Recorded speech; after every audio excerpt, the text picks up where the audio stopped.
salary would be projected to play as either your starting four or just in your rotation above Lyles and some other guys. I hope he's better than Ryan Gomes. Was that the guy's name? Yeah. Ryan Gomes. I can't remember his name. Ryan Gomes. Yeah. He had a good pro body. An ugly time. Dark era. Yeah, it was really bad. Anthony jerseys. Tolliver would work well on this. 3-pointer. That's the reunion we really need. Okay, LaMelo and Anthony Edwards. For one, your guy Tim Connolly, with all the rumors swirling about he, for like the fourth time, is brilliant at pulling a trade that no one's talking about. You know, you're talking about this over here, and meanwhile, we've had the LaMelo thing under wraps for a month or a month and a half. But there are some obvious questions. I don't know if you would go as far as red flags. The red flag would be that the Hornets decided, yeah, we're going to move on from this dude. We're gonna sell high on him. But do the good things outweigh the potential red flags? I believe so. I'm a huge fan of point guards. When a point guard turns it over, I'm not as upset when Jaden McDaniels or a wing guy turns it over. And he is talented.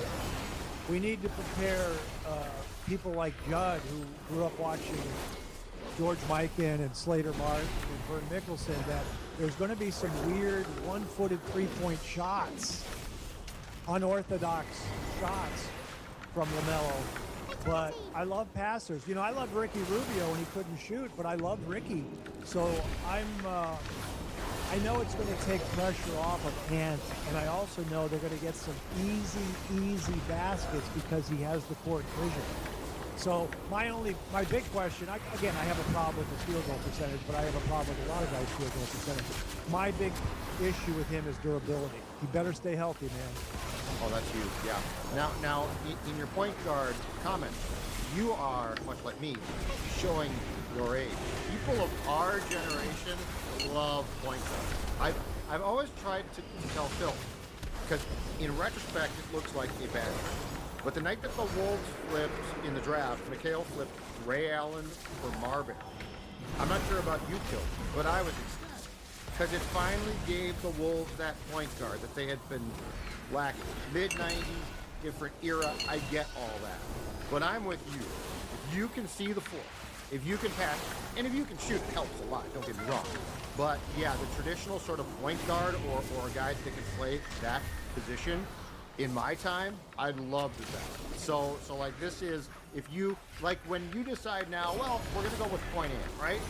I'm always like, is that really going to work? Like, is that a great idea? So I tend to fall in line with what you're saying, which is if you get me a guy that can see the floor, that can pass the ball and shoot a little bit, those are the type of guys I feel like our generation. Yeah, and I remember when they got Barber in the first song. I don't like his game now, but when we had him, I was like, oh my gosh, is this guy quick? And when you can just penetrate in the lane in the half-court offense and break down the defense, it just changes everything. And he was so quick. So I was excited about that. I remember a few years ago, Chris Finch said something, and I kind of bothered me because I like point guards. He goes, we're not going to have a guy that's going to get 12 assists because they move the ball around. Now, we all like ball movement like the Spurs and Tim Duncan and Ginobili used to do, but those guys were ball players where everyone could kind of pass. But when you don't have everybody that can pass, I want Stockton or Rubio to handle the ball a lot. And have the other guys move, and he'll find the cutters. But point guards change. They really affect the game. And it's also pretty cool that he's 6'7". Yeah. I think he's 6'7". So I think it's pretty special. They've been looking at him for a few years. I remember his name floated a few years ago.